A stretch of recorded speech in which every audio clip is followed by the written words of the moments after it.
Então, meus amados irmãos, a nossa vida aqui, ela é muito breve, ela é muito rápida nesta terra.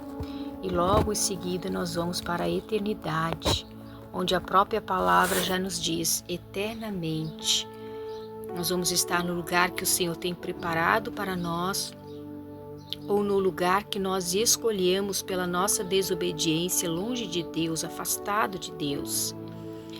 Meus irmãos, às vezes a gente vai, eu me lembro que às vezes a gente vai em hospital, né? Às vezes a gente precisa consultar para se tratar alguma enfermidade. E eu me lembro uma vez que eu fazia visita no hospital para orar pelas pessoas. Então eu me lembro de algumas cenas que a gente via lá, que eram muito tristes de ver, meus irmãos. O estado que o ser humano pode ficar devido a alguma doença, às vezes um acidente. Então o nosso corpo ele é muito frágil, ele é muito suscetível a esse tipo de coisas. E é neste momento, meus irmãos, que às vezes algumas pessoas acordam para a realidade da vida, para a realidade de que elas não vão ficar aqui para sempre. Então, às vezes é necessário a pessoa passar por um momento desse doloroso para ela se acordar, abrir os olhos, se despertar.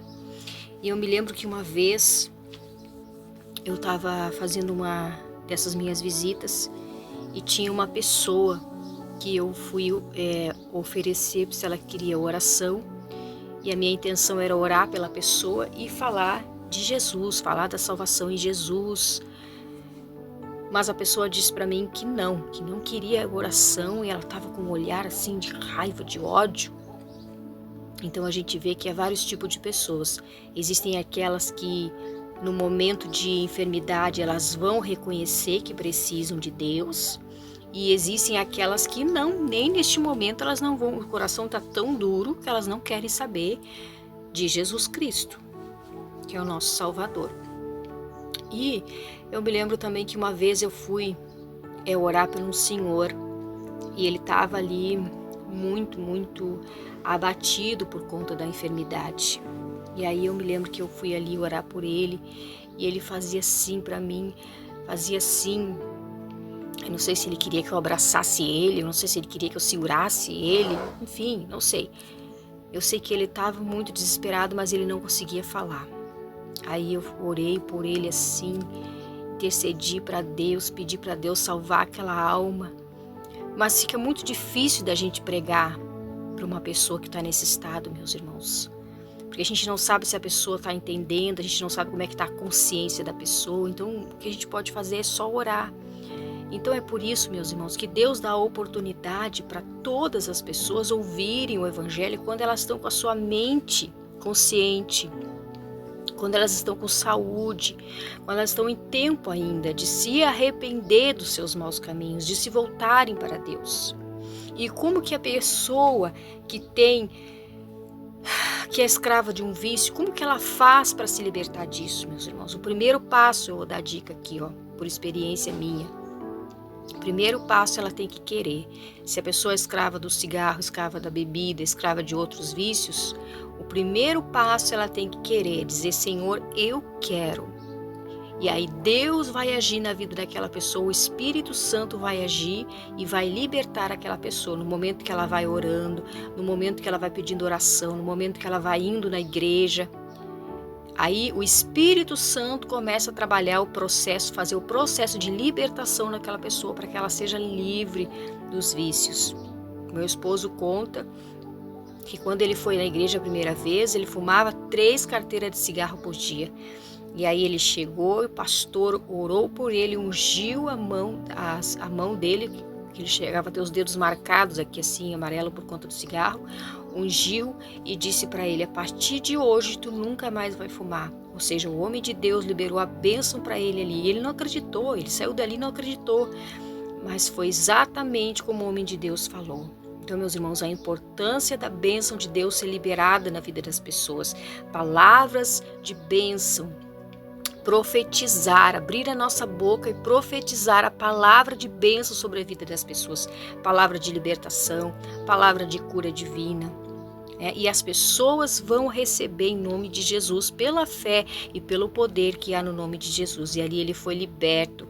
Quando ele saiu da igreja, ele não conseguiu mais fazer como de costume, acender o cigarro e fumar. Ele não conseguiu mais, porque ele foi liberto e nunca mais ele colocou o cigarro na sua boca. Então, meus irmãos, seja qual for o tipo de vício, de escravidão, de pecado que a pessoa tenha, há poder no nome de Jesus para que ela seja liberta. Então, o primeiro passo é a gente querer. Nós temos que querer. Eu me lembro que antes de eu me batizar, uma semana antes, eu deixei de fumar e nunca mais também coloquei um cigarro na minha boca. Então, meus irmãos, Deus liberta, Deus ainda liberta, porque o Espírito Santo ainda está na terra, salvando, curando, libertando e transformando pessoas. Então, Deus nos dá a oportunidade enquanto a gente ainda tem saúde, enquanto a gente ainda está aqui, meus irmãos, caminhando, respirando, vivendo. Deus nos dá a oportunidade, porque às vezes quando a pessoa está lá no leito de hospital, na última hora, às vezes pode ser que ela não tenha mais essa oportunidade.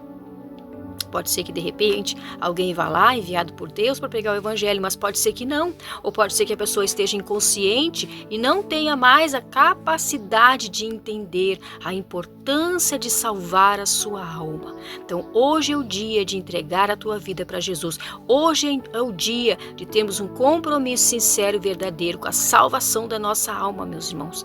Pensa sobre isso. O que tem de mais importante na tua vida é salvar a tua alma. É olhar para a tua alma. A tua alma é responsabilidade tua, meu irmão.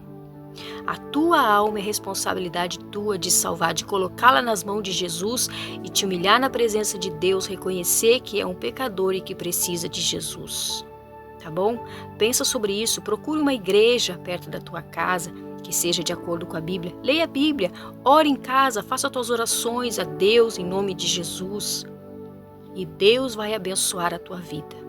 Amém? E persevera, meu irmão, persevera, mesmo que às vezes a gente não recebe a nossa bênção na hora que a gente quer, mas quando a gente persevera, Deus olha para nós e vê a nossa perseverança.